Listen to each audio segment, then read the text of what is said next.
Selanjutnya mungkin ibu mau minta kalian untuk memperkenalkan diri kalian terlebih dahulu satu persatu, sebutkan nama dan apa tujuan kalian untuk ikut sesi konseling kali ini. Oke ibu, sebenarnya saya kenalin teman-teman, nama aku Nikola Suryani. Mestinya berharap mengikuti sesi konseling ini bisa memahami apakah yang akan kalian nomor tidak, karena bakal ini merasa seperti tertekan dan bingung. Selanjutnya nama saya Nikola Suryani. Ini harapan saya pada sesi konseling ini yaitu saya ingin tahu gimana caranya biar saya merasa mungkin disalahkan terus dan juga melakukan diri sendiri. Silvio. Selanjutnya Baik, perkenalkan, nama aku adalah Sri. Ini kesempatan ini tujuan aku di dalam ini, aku punya harapan itu biar nggak gampang dari orang untuk mengelola uang untuk shopping yang harusnya itu bukan karena aku saja. selanjutnya Kenalin, nama aku Ferus ini. Jadi harapan aku selama mengikuti sesi konseling ini, aku bisa jadi cewek yang tegas dan gak yang terlalu polos juga. Karena aku takut banget dimanfaatin sama cowok. Terima kasih. Oke, perkenalkan, nama aku Putri Marina Sumbanya. Jadi harapan aku untuk mengikuti sesi konseling itu aku pengen perasaan yang dalam aku ini yaitu perasaan bersyukur dan bersyukur yang perasaan itu bisa hilang.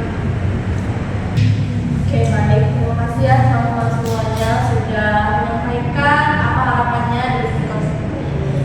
Oke, mungkin supaya kita lebih enak ketika dalam melakukan konseling, kita akan membuat beberapa rules atau kesepakatan yang bisa kita sepakati di awal. Oke. Seperti misalnya dari mulai mengenai kerahasiaan. Supaya di sini teman-teman semuanya lebih merasa aman dan nyaman ketika bercerita. Ibu harap teman-teman semua di sini bisa menyimpan semua yang kalian dapatkan cukup untuk di sini saja, sama lain gitu semua ya. Jadi ketika kalian sudah keluar dari ruangan konseling ini, ibu harap ya udah anggap aja semuanya itu nggak pernah ada di ingatan kalian gitu ya. Jadi intinya lupakan dan jangan sampai hal ini bocor atau kemana-mana gitu di luar dari kelompok ini. Dan selanjutnya mungkin yang bisa kita sepakati adalah mengenai penggunaan handphone. Ibu tidak melarang kalian untuk membawa handphone atau menggunakan handphone, namun ketika sesi konseling kita sedang berlangsung, harap tidak mengoperasikan handphonenya, bisa mendengarkan teman-temannya dengan seksama dan juga saling menghargai, tidak memotong pembicaraan dan tidak menghakimi ungkapan atau perasaan yang disampaikan oleh teman-teman semua di sini. Apakah semuanya setuju? Setuju. Oke, baik. Oke, dari cerita-cerita kalian, pengalaman kalian ini masuk ikut konseling kelompok hari ini, itu cukup sangat amat terkesan dengan hal yang kalian lakukan sebelumnya. Seringkali yang namanya hubungan toxic atau toxic relationship itu punya pola yang bisa kita kenali. Nah, dari cerita kalian sebelumnya itu kita bisa lihat ada beberapa pola di dalamnya gitu, pola-pola mengenai hubungan toxic tadi. Nah, mungkin ibu mau dengar cerita lebih dalam tentang bagaimana sih hubungan toxic kalian ini, dan mungkin dari teman-teman ada yang mau mulai cerita duluan. Jadi aku kan punya pacar yang kenal. Kami udah coba 2 tahun dulu, tapi belakangan ini dia kayak cuma gitu. Awalnya dia perhatian banget sama aku, kayak sekanjut kayak ini. Belakangan ini dia kayak mulai dari aku main ngobrol, kalau mau coba bilang banget sekarang. Padahal dulu tuh udah biasa aja gitu. Dan bahkan aku mau keluar doang ya, mau keluar aja nggak boleh. Bahkan gak susah, dia kayak semua aku. Sedangkan aku kayak aku banyak kayak duit atau gitu. Dan dia kayak semuanya semuanya tahu sama sendirinya, dan dia kayak enggak semuanya gitu. Tapi kan pas sendiri ya gitu. Jadi kalau kayak kuliah semuanya dia gitu. Sedangkan dia masih kayak masa kita gitu. Terus pasti nggak sih yang dia buat segalanya soal ketika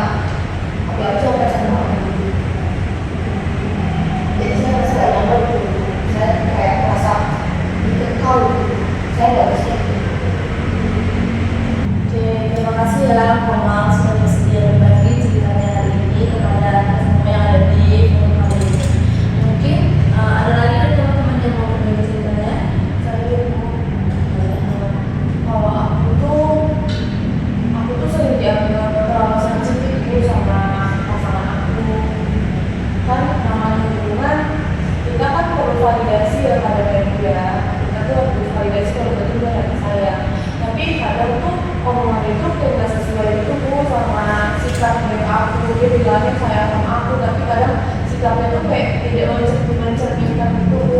Nah terus juga karena dia pernah ngomong A misalnya, tapi kalau misalnya aku tanya lagi dia kayak seolah pura-pura lupa gitu loh, emang aku pernah ngomong kayak gitu. Jadi kayak aku selalu merasa disalahkan gitu Bu.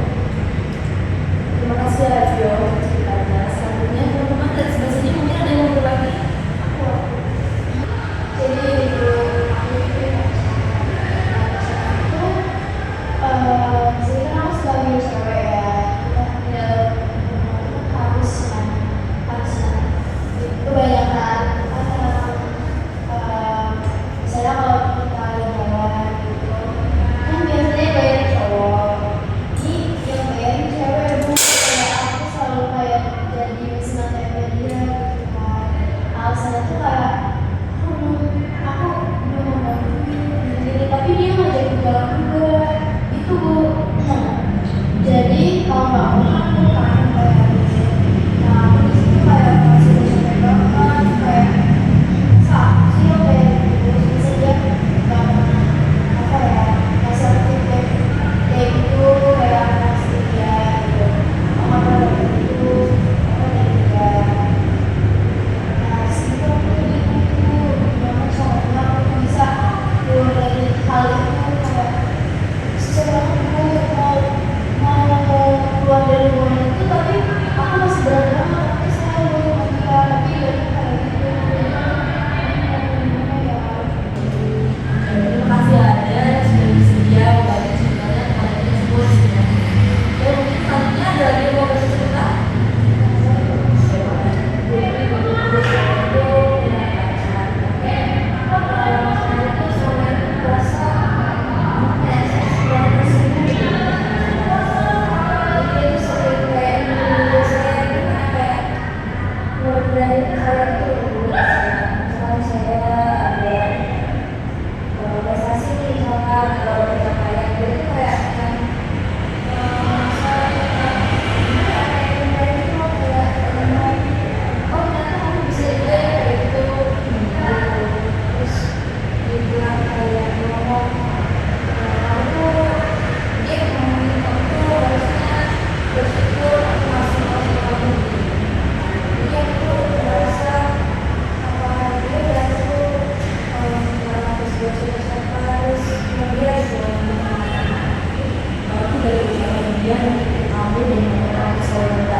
Terima kasih ya Kak atas ceritanya.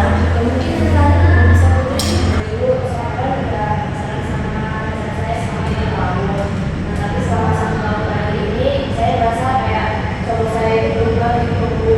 Saya rasanya setiap dia itu melakukan kesalahan apa pasti kayak bakal nangis dan minta maaf ke saya itu kayak berlebihan gitu Bu.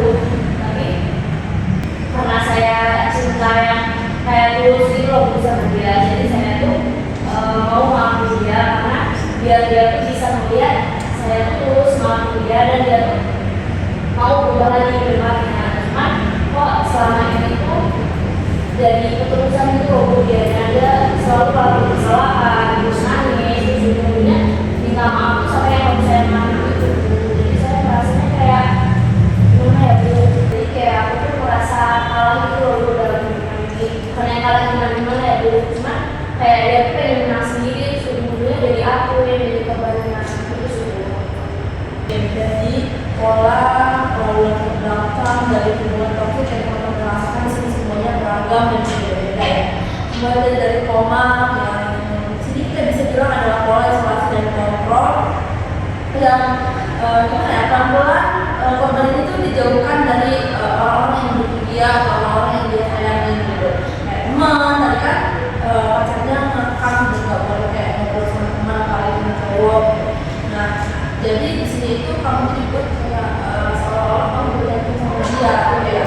Juga tadi ada Vio yang bisa kita bilang gaslighting ya, kayak si cowoknya ini itu memanipulasi kamu secara psikologis membuat kamu tuh kayak orang-orang diri kamu sendiri, terus kayak meragu dengan kamu dan kayak kamu selalu dalam diri kamu sendiri. Ya tujuannya itu supaya ya kamu tuh dikendalikan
atau Adele dia disalahkan karena pelit, atau misalnya Komang juga misal dia dengan kayak akun sosmednya pasti juga bakal disalahkan kepada saya karena bacakan posesif. Nah, ini ada aku sama si Sutri. Kalau menurut aku kalau gimana gitu, jadi kayak aku rasa bersalah, padahal yang menjadi salah juga salah dia. Dia benar-benar aku dengan dramanya dia itu. Oke, selanjutnya kita sama dari kita mungkin pas mungkin kayak manipulasi kita itu lebih kayak membuat kita rasa itu selalu ya selalu salah gitu, kayak kita yang menentukan gitu. Terima kasih ya. Ada lagi mau menyampaikan pendapat ibu? Aku juga sadar bu di sini kita sama-sama kehilangan pikiran saya ini, kehilangan teman, contohnya aku sendiri. Belakangan ini karena aku lumayan keluar kemarin ilmu karena aku itu kayak aku dari kehilangan temanku, aku jadi kehilangan rasa bebas itu. Dan juga saya melihat juga yang dari kehilangan seperti karena dia dari kehilangan diri ada apa, jadi kita bilang udah kita belajar itu kayak dia mau jadi banget dari dunia. Kita juga jadi dia kayak kehilangan saya diri, rasa insecure, dan ada juga kayak dia tuh dari kehilangan seperti dirinya dan dia merasa adil tuh dia sebagai perempuan di sana, tapi sekarang kalian tidak laki. Dan juga saya lihat sebagai putri juga kayak kehilangan semuanya cowok seperti itu. Cukup seperti itu. Oke, terima kasih ya teman-teman. Semua insight yang diberikan tadi itu sangat-sangat bagus. Itulah dampak destruktif dari hubungan toksik. Dia itu menipis identitas kita atau percaya diri kita itu pelan-pelan juga kebahagiaan kita itu pelan-pelan dalam kayak ketika hal itu terjadi kita tuh nggak sadar bahwasanya kebahagiaan juga percaya diri kita dan hal lain dalam hidup kita itu direnggut sama toksik, hubungan toksik. Cinta dalam saya dan sebenarnya itu enggak kayak gitu. Cinta itu enggak harusnya enggak nyakitin, enggak kontrol, juga enggak membuat kamu itu ngelakuin diri kamu sendiri. Ya cinta yang sebenarnya itu harusnya membuat kamu itu merasa tenang, kayak tenang, kamu merasa aman, kamu merasa dilindungi, bukan kayak membuat kalian itu seolah-olah kayak lagi jalan di atas kaca. Ibarat katanya hubungan yang baik, hubungan yang baik itu melindungi kalian, buat kalian itu merasa sayang, mencintai, bukan yang malah pelan-pelan kebahagiaan kalian, bukan yang malah pelan-pelan menuntut apa yang ada di kalian, bukan yang pelan-pelan memberikan kalian. Itu sih bahasanya bukan seperti berjalan di atas kaca dengan tanpa alasan. Mungkin nggak akan langsung luka, tapi pelan-pelan mulai kegores dan luka yang biasa itu ya pelan-pelan akan jadi semakin dalam. Oke, dari semua yang sudah kita ceritakan tadi, masih berbagi cerita di sini, dan sudah mendengarkan cerita dari semua teman-teman lainnya. Lalu apa sih yang bisa kita lakukan adalah pertama tadi kita harus menyadari dulu nih bahwasanya hubungan yang saat ini kita alami itu adalah bukan hubungan yang sehat.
benar, bahwasanya emang nggak boleh masuk soal kita yang sebenarnya bukan soal kamu atau enggak, bahwasanya di dalam sebuah hubungan itu semuanya dua-duanya harus seimbang untuk effortnya, untuk provide-nya. Tapi mungkin dari normalnya adalah seharusnya laki-laki yang lebih banyak memprovide. Namun dalam hubungan yang saya nggak boleh semuanya dan juga wajar banget kalau seandainya semua yang harus memprovide itu perempuan. Nah sekarang aku mau tanya pendapat Putri. Kita tadi sudah bilang bahas bahwasanya ini akan terus berlanjut sampai akhirnya ada yang itu akan sama kamu. Kira-kira apa yang kamu lakukan ketika fase minta maaf untuk Mungkin kalau dari aku sama kayak yang lain kayak teman-teman ada mungkin aku bakal dilakukan dan aku bakal tegasin lagi kalau dia itu ya udah dia itu yang salah, bukan malah main drama gitu sama aku. Dan mungkin kalau misalnya dia udah keterlaluan gitu mungkin aku yang bakalan putusin hubungan ini, ataupun kalau aku bisa bantu hubungan ini aku mungkin bakal jalan-jalan gitu sama dia. itu sebuah langkah yang buruk dari bangsa. Kamu jangan khawatir, kami semua di sini mendukung kamu. Untuk kalian semua, langkah-langkah mungkin ada beberapa ya langkah yang bisa dicoba ketika kalian sudah merasa kayak mulai harus keluar dari hubungan ini. Yang pertama ya, ketika saat ini yang sedang kalian lakukan adalah cari hubungan, cari teman atau keluarga atau ya datang ke sesi konseling seperti ini. Intinya datangilah dukungan atau orang-orang yang kalian bisa percaya untuk berbagi cerita kalian.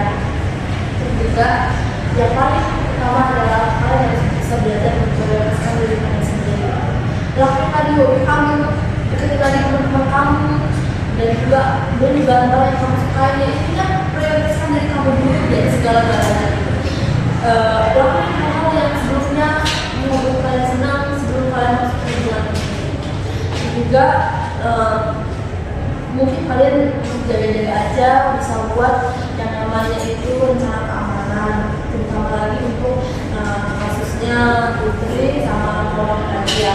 Kayak pastiin ketika kalian mencoba untuk putus sama pasangan ini, kalian itu gak akan disakitin baik secara fisik maupun emosional gitu ya. Gak akan mengalami yang namanya abuse dari pasangan kalian ketika kalian nanti selesai sama hubungan kalian. Gini teman-teman, keluar dari hubungan toksik itu kayak sebuah kecanduan, kayak katanya narkoba gitu ya. Sulit juga untuk proses, tapi ya jangan ragu gitu untuk melakukan itu. Kalau benar-benar udah mentok dan udah gak bisa banget nih, kalian bisa cari bantuan profesional kayak yang sekarang aku ini udah beli banget teman-teman dari konselor atau psikolog. Dan juga kalau kalian merasa perlu banget nih, ya itu tadi bisa ke psikolog atau konselor ya. Nah ini udah teman-teman bahwasanya sini kalian semua itu nggak pernah sendiri. Kalian punya keluarga, kalian punya teman-teman yang senantiasa support kalian dan selalu membantu kalian. Sebelum situasi ini kita hari ini tutup, aku mau tanya mungkin dari sini teman-teman ada yang mau disampaikan?